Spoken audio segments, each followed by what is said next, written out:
4.5 million people across Britain have discovered a whole new source of information through the internet.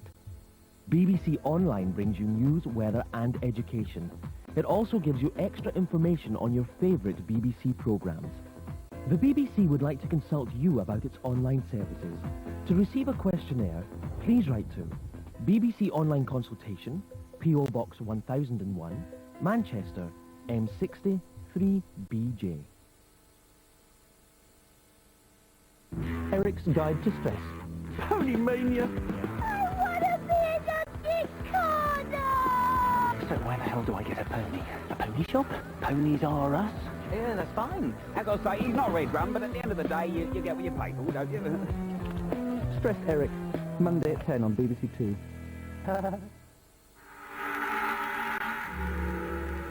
Into the mind of the sci-fi fan, now on BBC Two, in the new series, Lost in Space. My name's Andrew Eaton, I live in South Manchester and I'm a Doctor Who spokesman. My name is Andrew Beach. I'm a 38-year-old solicitor. I live in Putney, London, and I've been a Doctor Who fan ever since the show started when I was at the tender age of 5.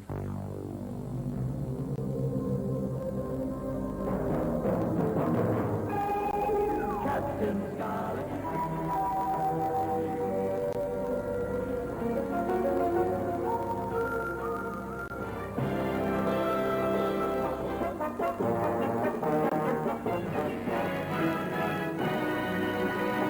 Doctor Who seems to have been part of my life for as long as I can remember.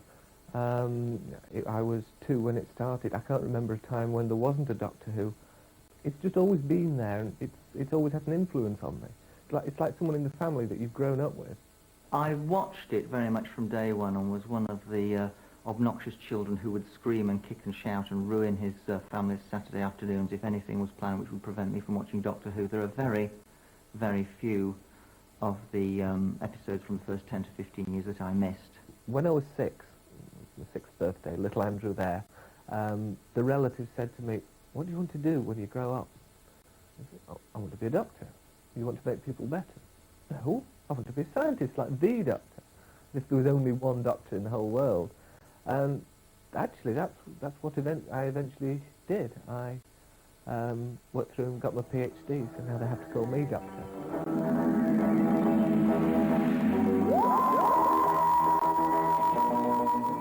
It is quite unique in terms of TV science fiction. Not only is it one of the first shows that was ever made, but I think the essence of its success is its eccentricity. The basic idea is you start off with a crotchety old man who travels through time and space in a 1960s vintage police telephone box. It's cowboys and Indians, white hat, black hat. The Doctor's the goodie, the monsters are the baddie. Doctor always wins. The lead character is supposed to be a bizarre alien who troubleshoots through the universe, looking after truth, justice and the Milky Way, as it were. But basically he's the quintessential eccentric, either Englishman or British person. Oh! You have an idea? No.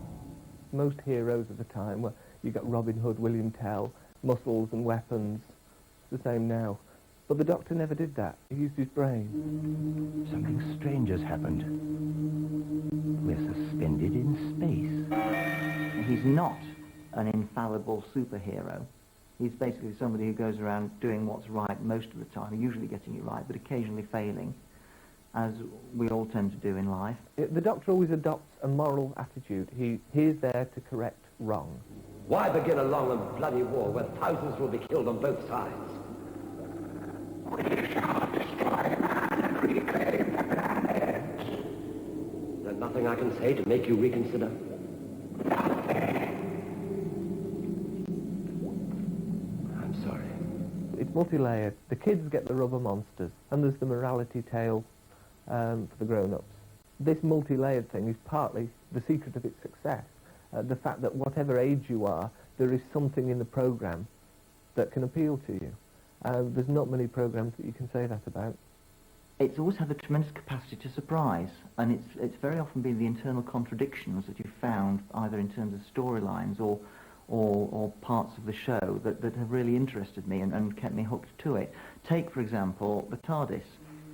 It stands for time and Relative dimensions in space. The TARDIS is undoubtedly the most sophisticated travelling machine you could ever have. It can go any place, any time. The design was an amazing piece of design for the 1960s, in that it's got those wonderful honeycomb circles on the walls and the hexagonal control panel, a design which really, with one or two refinements, was kept right the way through the series and doesn't look dated even now. On the other hand, all this super-duper machinery is somehow, due to transcendental dimensionalism, encapsulated in an old 1960s Metropolitan Police box. It's that kind of off-the-wall sort of quality that the show always had, that confounding of the expectations that kept it interesting for me. I think the thing that really triggered the success of Doctor Who was the Daleks. It was the second story. Aggressive little pepper pops with no redeeming features whatsoever.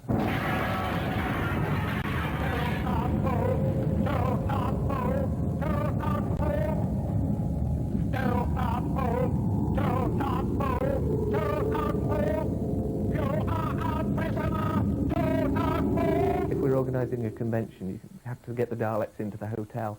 The minute people see the Dalek, a crowd forms. Something about the design.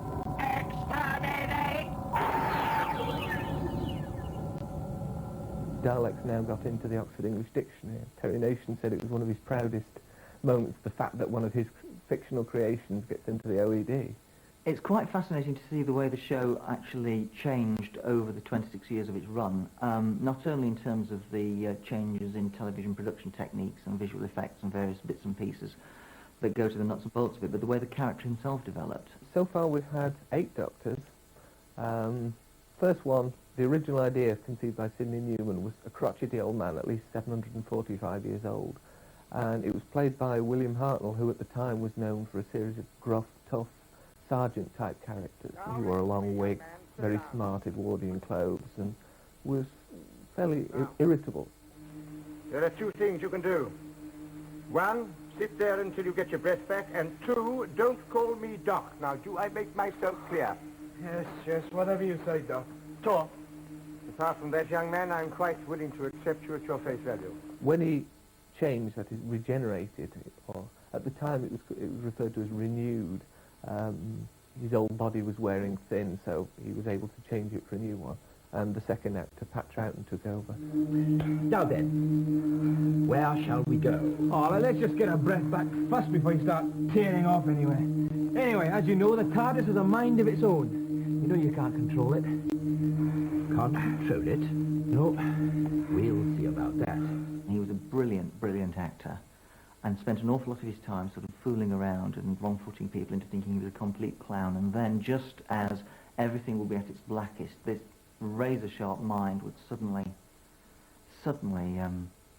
snap in and solve the situation. And you would think, you know, he's very clever because he plays along to get people to become unguarded, and then he finds out what's going on, and then he sorts it all out. Where are we? Well, I really don't know, Victoria. Shall we go out and have a look? Now, is it safe? Oh, I shouldn't think so for a moment.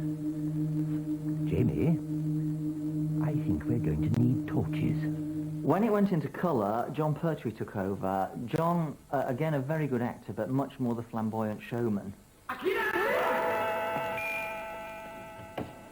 Like that, is it?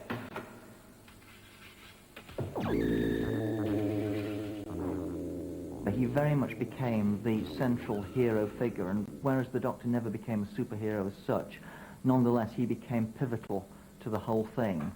Then Tom Baker took over. Tom, ex-Trappist monk,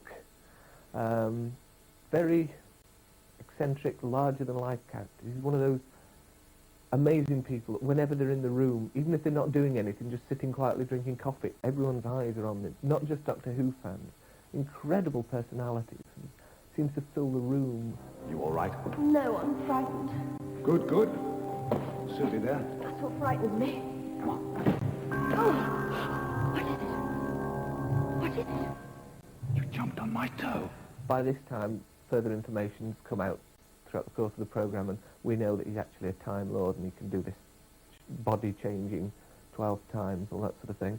And Tom wanted to emphasise the fact that this wasn't cuddly old grandfather or little comic. This was an alien who had a different perception on the way the universe worked to the humans that he travelled with. We have the power to do anything we like. Absolute power over every particle in the universe. Everything that has ever existed or ever will exist. As from this moment. After Tom, they wanted a much younger actor, someone totally different to Tom, someone to bring a bit of vulnerability into it. And Peter Davison was chosen. You must read this, Adric. Black Orchid. Why? It's fascinating. Such scholarship. Why should that interest me? What's the matter? He stuck at the job for 3 years, after which Colin Baker was chosen. Now, he played a very different, over-the-top, aggressive, unpleasant Doctor again. You still seem a little unstable. Unstable? Unstable? Unstable? This is me, Perry. At this very moment, I am as stable as you will ever see me. You must forget how I used to be. I'm a Time Lord. A man of science, temperament, and passion. And a very loud voice. Colin did another year, and then Sylvester McCoy took over. He wanted to play much darker, back to the manipulative style. Of course we do. I wouldn't stand for any nonsense if I were you. Look, Doctor, the situation is perfectly simple. We are very angry, and we want to leave. Is that right, Pat? Don't get in our way. I wouldn't dream of it. Then the show was cancelled. 1989, last series. We thought when the programme died, well, that's it, it'll be just us sad old relics carrying on and not knowing when to stop. But there's a complete new audience out there for Doctor Who. What has happened since the show went off the air in 1989 is that, and I think it's largely through parents buying the videos and showing the satellite screenings to their own offspring, is that there's been a tremendous influx over the last 3 or 4 years of younger people becoming involved right down to the age of about 4 or 5 years old, which is bizarre when you consider that the show has never been transmitted live in their lifetime.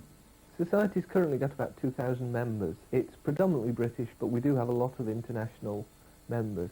And there's lots of websites and discussion groups on the internet. It's part of the thing about being a Doctor Who fan. If you're a football fan, you can walk into any pub in the country and talk about football. If you're a Doctor Who fan, you have to go to something like a convention if you want to talk about Doctor Who and don't want to get laughed at.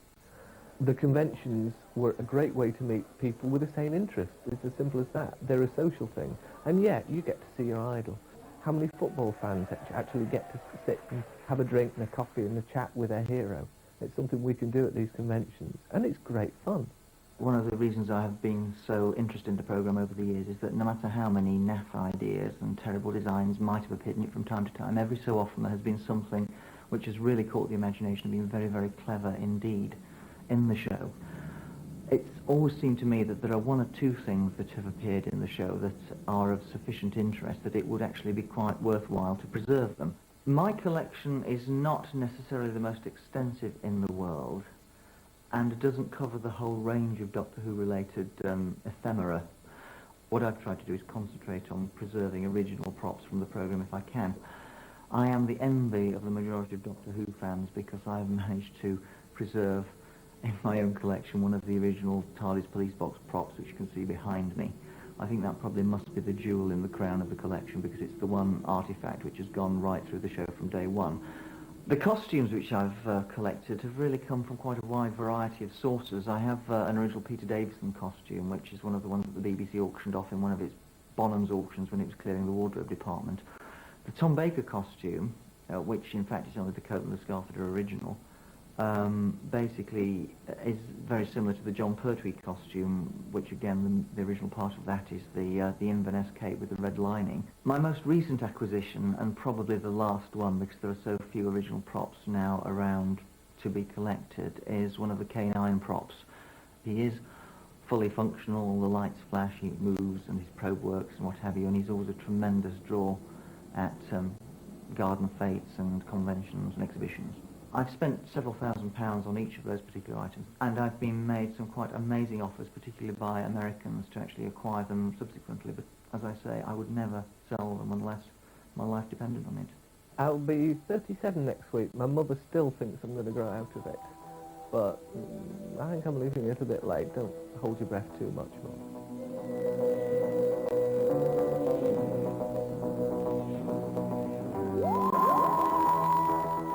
Fans of the cult series The Prisoner reveal all next Friday, 7:15, BBC Two.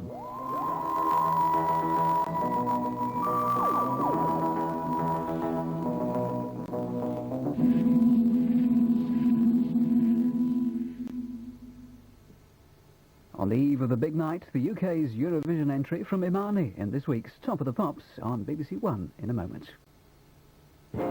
We really must do something about Friday nights on BBC Two. Any ideas? Things can only get better. I'm thinking singing pigs. Yeah! Well, that's an interesting view. I'm thinking high squeaky voices. Yeah! Absolute rubbish, of course. Hey, what? I love it. I absolutely love it. Go away and make me 400 episodes. Is the right answer. So, that's decided. The Comedy Zone, tonight from 9 on BBC Two.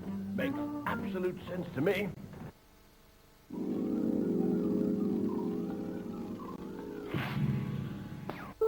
A simple tale of country folk. Julian's worried about his dogs. She's become quite ill over the last few days. Audrey's battle is just beginning. My aim is to fight to the death, to keep hunting going. And they're both facing strong opposition. I don't know how they can be so wicked, I really don't. If they do come on the land, on the field again, I'm ready. Behind the scenes with the Worcestershire Hunt, a 5-part series begins in half an hour on BBC Two. Absolutely great.